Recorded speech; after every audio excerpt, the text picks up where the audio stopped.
ಸಲ್ಲೇಖನದ ಸಲುವಾಗಿ ಭೇದ ವಿಜ್ಞಾನದ ಸಲುವಾಗಿ ನಮ್ಮ ಆಚಾರ್ಯಗಳ ನಮ್ಮ ಪರಂಪರೆಯೊಳಗೆ ಏನು ಬಂದದ್ದಿದೆ ಅದನ್ನೆಲ್ಲ ನೀವು ಏನು ಮಾಡ್ತಾ ಇದ್ದೀರಿ ಅಂದರೆ ಕೇಳ್ತಾ ಇದ್ದೀರಿ, ನಿರಂತರ ಕೇಳ್ತಾ ಇದ್ದೀರಿ. ಮತ್ತು ಈಗ ನಮ್ಮ ಪರಿಸ್ಥಿತಿ ಹೆಂಗೈತಪ್ಪ, ಈಗಾಗಲೇ ನೀವು ಏನು ಮಾಡಿದಿರಿ ಅಂತಂದ್ರೆ ನಿಯಮಪೂರ್ವಕವಾಗಿ ಆಹಾರವನ್ನು ಕಡಿಮೆ ಮಾಡ್ಕೋತ ಬರ್ತದ್ರಿ. ಸಹಜವಾಗಿ ಅದ್ರ ಮ್ಯಾಗಿಂದ ಇಚ್ಛಾ ಏನಾಗೈತೆ ಅಂತಂದ್ರೆ ಕಡಿಮೆ ಹಾಕೋತ ಹೊಂಟದ್ದಿದೆ. ಇನ್ನು ಮುಂದೆ ಬರೋ ಹಂಗೆ ಏನು ಮಾಡೋದೈತಿ ಅಂತಂದ್ರೆ ದೇಹದ ಮ್ಯಾಗಿನ ಸಮಸ್ತ ಮಮತ್ವವನ್ನು ತ್ಯಾಗ ಮಾಡಿ ನಾವು ಏನು ಮಾಡೋದೈತಿ ಅಂತಂದ್ರೆ ಮುಂದಿನ ಒಂದು ಭವಕ್ಕೆ ಹೋಗೋದಿದೆ. ಅದಂತೂ ಶಾಶ್ವತವಾಗಿರ್ತಕ್ಕಂಥ ಸತ್ತಿದೆ. ಯಾಕಂದ್ರೆ ಯಾವ ನಾವು ಮನುಷ್ಯ ಪರ್ಯಾಯದೊಳಗೆ ಬಂದಿದ್ದೇವಲ್ಲ, ಈ ಮನುಷ್ಯ ಪರ್ಯಾಯದ ಒಂದು ನಿರ್ದಿಷ್ಟ ಅವಧಿ ಇದೆ, ಒಂದು ನಿರ್ದಿಷ್ಟ ಆಯು ತಗೊಂಡನ ಬಂದದ್ದಿದೆ ಈ ಜೀವ. ಆ ಆಯು ಮುಗಿದ ನಂತರ ಏನಾಗೋದ್ರಿ, ಸಹಜವಾಗಿ ಮುಂದಿನ ಗತಿಗೆ ಹೋಗೋದನ. ಆದ್ರೆ ಇದಿಷ್ಟು ನಮಗೆ ಸಮಾಧಿ ಭಾವನಾ ಬರ್ಕೈತಿ. ಆಮೇಲೆ ಪಂಚಪರಮೇಶ್ವರಗಳ ಸ್ಮರಣ ಆಗ್ತಾ ಇದೆ, ಸಾಧರ್ಮಿಗಳೆಲ್ಲ ಕೂತ ಧರ್ಮದ ಚರ್ಚೆ ಮಾಡುವಂಥದ್ದೊಂದು ಪರಿಸ್ಥಿತಿ ನಿರ್ಮಾಣ ಆಗಿದೆ. ಇದು ಸಿಗೋದೇನಿದೆ ಅಂದ್ರೆ ಈ ಕಲಿಕಾಲದಾಗ ಮಹಾನ್ ತಪಸ್ವಿಗಳಿಗೂ ಕೂಡ ಇದೇನಾಗೋದಿಲ್ಲ ಅಂದ್ರೆ ಉಪಲಬ್ಧ ಆಗೋದಿಲ್ಲ. ಮತ್ತು ಇಷ್ಟು ಸಮಾಧಾನದಿಂದ ನೀವು ತರ್ಕಪೂರ್ವಕವಾಗಿ ಏನು ಗ್ರಹಣ ಮಾಡ್ತಾ ಇದ್ದೀರಲ್ಲ, ಇದೇನಿದೆ ಅಂತಂದ್ರೆ ಬಹಳ ದೊಡ್ಡದಾಗಿರ್ತಕ್ಕಂಥ ಸಂಗತಿ.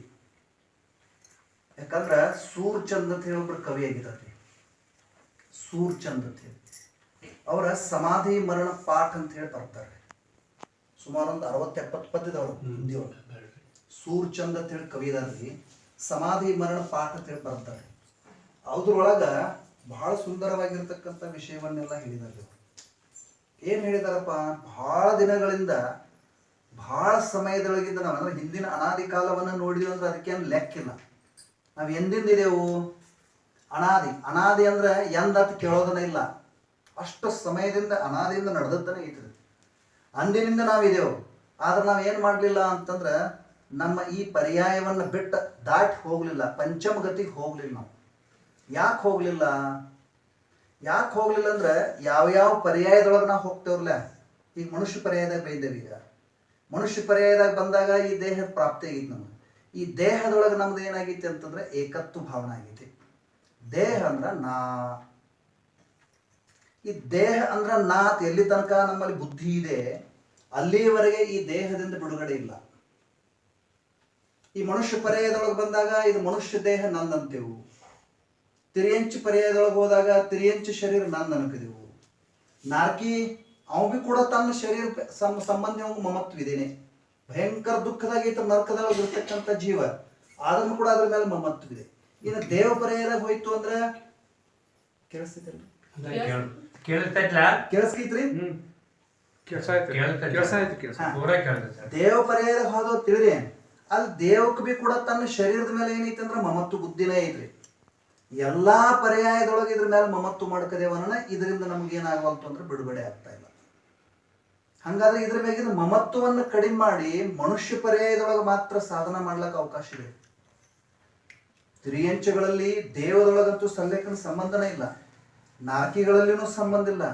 ಯಾವ್ದಾದ್ರು ಒಂದು ತಿರಿಯಂಚದೊಳಗೆ ಅದ್ರ ಭಾವನಾ ಆಗಿ ಮಾಡಬಹುದು. ಬಿಟ್ರೆ ಮನುಷ್ಯ ಪರ್ಯಾಯದೊಳಗೆ ಏನಿದೆ ಅಂತಂದ್ರೆ ಇದೊಂದು ಭಾವನಾ ಭಾವಿಸ್ಲಿಕ್ಕೆ ಯೋಗ್ಯವಾಗಿರ್ತಕ್ಕಂಥ ಸಮಯ ಇದೆ. ತಾತೆ ಕೇಳಿಸ್ಕೈತಲ್ರಿ? ಇದು ಅಂದ್ರೆ ನಮ್ಮ ಮನುಷ್ಯ ಪರ್ಯಾಯದಾಗ ಮಾತ್ರ ಇದು ಉಪಲಬ್ಧಿ ಐತ್ರಿ. ಅದಕ್ಕೆ ನಾವ್ ಏನ್ ಮಾಡೋದೈತಿ ಅಂತಂದ್ರ ಈ ಕ್ರಮೇಣ ನಾವ್ ಏನ್ ಮಾಡ್ಕೋಬೇಕು ಅಂತಂದ್ರ ದೇಹದ ಮ್ಯಾಗಿನ ಮಮತ್ವವನ್ನ ಬಿಡೋದೈತಿ.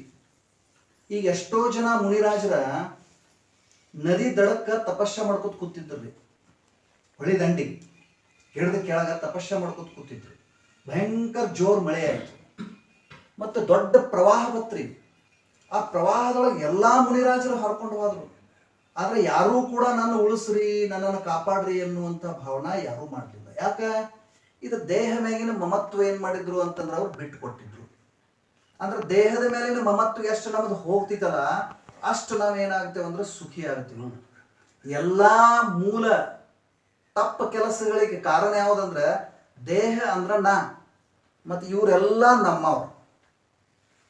ಏಕತ್ವ ಮತ್ತು ಮಮತ್ವ ಭಾವನಾ ಏನೈತ್ರಲ್ಲ, ಇವೆರಡು ಭಾವನಾದಿಂದ ಜೀವ ಏನಾಗ್ತೈತಿ ಅಂತಂದ್ರೆ ಚತುರ್ಗತಿಗಳಲ್ಲಿ ಭ್ರಮಣ ಮಾಡ್ತೈತಿ.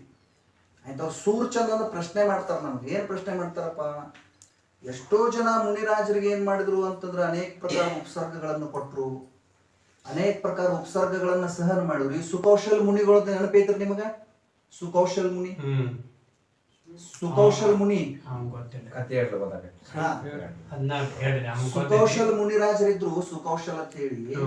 ಸುಕುಮಾರ ಸ್ವಾಮಿ, ಸುಕೌಶಲ ಮುನಿ ಇವ್ರಿಗೆಲ್ಲ ಏನಾಗಿತ್ತು ಅಂತಂದ್ರೆ ಭಯಂಕರ ಉಪಸರ್ಗ ಬಂದಿದ್ದು ರೀ. ನರಿ ಕಾಂತ. ಹಾ, ಈ ಸುಕುಮಾರ ಸ್ವಾಮಿದ ಕತೆ ಬಹಳ ಪ್ರಸಿದ್ಧ ಐತ್ರಿ. ಸುಕುಮಾರ ಸ್ವಾಮಿದ ಅಗ್ನಿಭೂತಿ ಮತ್ತು ವಾಯುಭೂತಿ ಅಂತ 2 ಜನ ಸಹೋದರರು ಇರ್ತಾರ. ಅವಾಗ ಒಬ್ರು ಏನ್ ಮಾಡಿದ್ದ, ಅದ್ರಾಗ ಅವ್ರ ಅತ್ತಿಗೆಯನ್ನ, ಅಣ್ಣನ ಹೆಂಡತಿಯನ್ನ ಏನ್ ಮಾಡಿದ್ದಂತಂದ್ರ ಕಾಲಿನಿಂದ ಒದ್ದಿದ್ದ. ಆಕಿ ಹಿಂದಿನ ಭಾವದೊಳಗೆ ನಿಧಾನ ಬಂದ್ ಮಾಡ್ಕೊಂಡಿದ್ದಳು.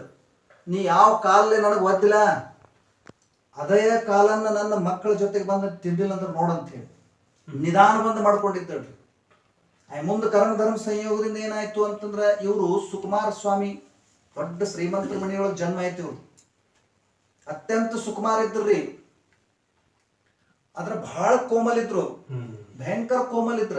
ರಾಜ್ಕುಮಾರ್ ಇದ್ರು, ಆದ್ರೆ ರಾಜ್ಕುಮಾರ್ನಕ್ಕಿಂತ ಶ್ರೇಷ್ಠ ಇದ್ರು. ಅವ್ರು ಶ್ರೇಷ್ಠಿ ಮನೆಯಾಗ ಜನ್ಮ ಆಗಿತ್ತು. ಅವ್ರು ಆ ರಾಜ್ಯದ ರಾಜನ ಕಡೆಗೆ ಅಷ್ಟು ಸಂಪತ್ತಿರಲಿಲ್ಲ, ಅಷ್ಟು ಸಂಪತ್ತಿ ಇವ್ರ ಕಡೆ ಇತ್ರಿ.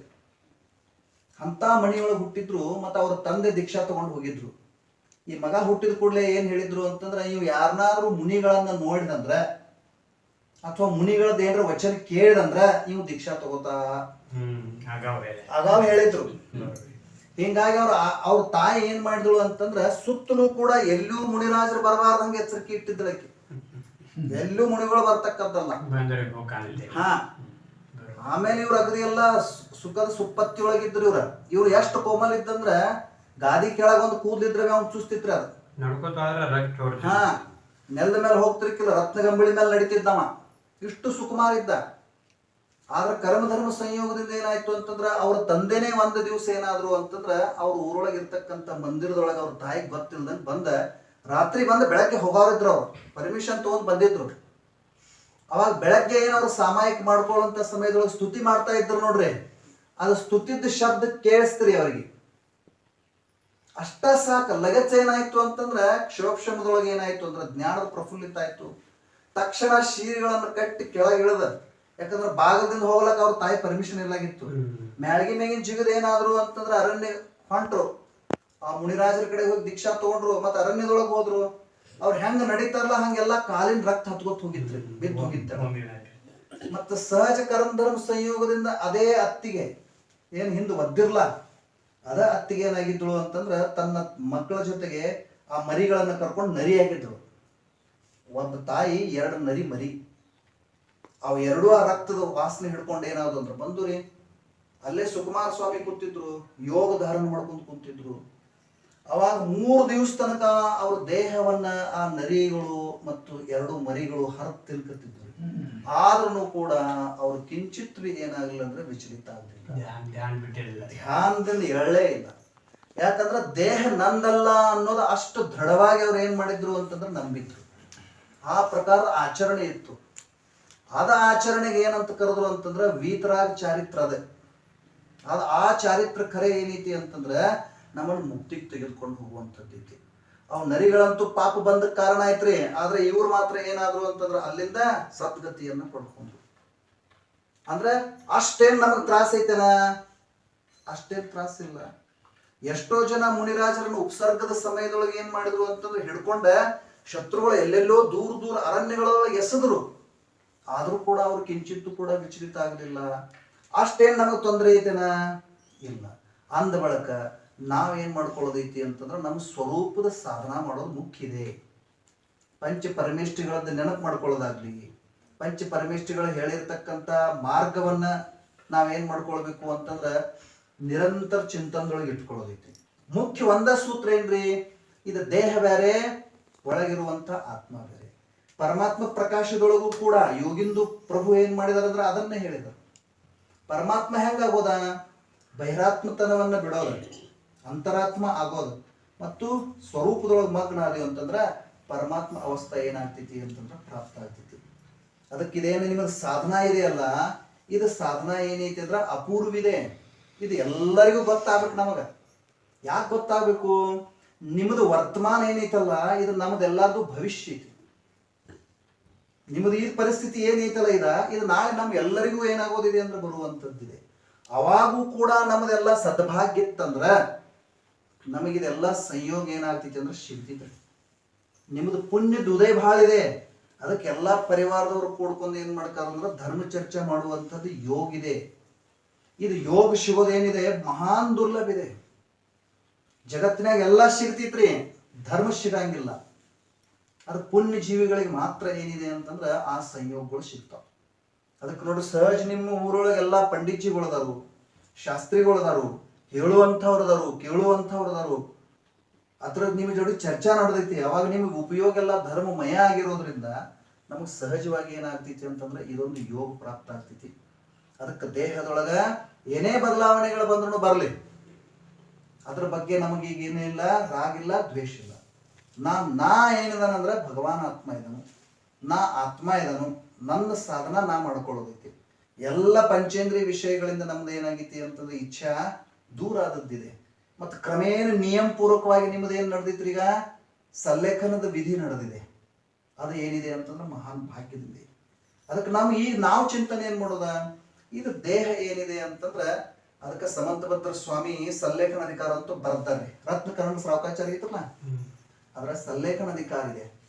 ಅದ್ರೊಳಗಾದ್ರೂ ಬಹಳ ಸುಂದರವಾಗಿ ಏನ್ ಹೇಳಿದರು ಅಂತಂದ್ರ, ಇದು ದೇಹ ಅಂದ್ರೆ ಏನೈತಪ್ಪ ಅಂತಂದ್ರ ಇದೊಂದು ಅಂಗಿದ್ದಂಗ. ಅಂಗಿ ಹಳಿದಾದ್ರೊಳಗೆ ಹೆಂಗ್ ಬಿಡ್ತೇವಲ್ಲ, ಹಳಿ ಅಂಗಿ ಬಿಡ್ತೇವ ನಿಲ್ರಿ, ಹೊಸ ಅಂಗಿ ಹಾಕೋತೇವು. ಹೊಸ ಅಂಗಿ ಹಾಕೋತ್ನಾಗ ಸುಖ ಆಗ್ತೈತಿ ಅಂತ ದುಃಖ ಆಗ್ತೈತಿ. ಹಂಗ ಇದು ಅಂಗಿ ಐತಿ, ಅದು ಶರೀರದ ಇದೊಂದು ಅಂಗಿದೆ. ಇದನ್ನು ಬಿಡೋದಿದೆ, ಹಳೇದಾಗಿದೆ. ಹೊಸ ಅಂಗಿ ನಾವು ಏನ್ ಮಾಡೋದೈತಿ ಅಂದ್ರೆ ಧಾರಣ ಮಾಡೋದಿದೆ, ಹೊಸ ಶರೀರವನ್ನು ಧಾರಣ ಮಾಡೋದಿದೆ. ಒಳ್ಳೆ ರೀತಿಯ ಸಮ್ಯಕ್ ಸಾಧನೆಯನ್ನ ಮಾಡ್ಲಿಕ್ಕೆ ನಮ್ಗೆ ಏನೈತಿ ಅಂತಂದ್ರೆ ಅವಕಾಶ ಆಗುವಂಥದ್ದಿದೆ.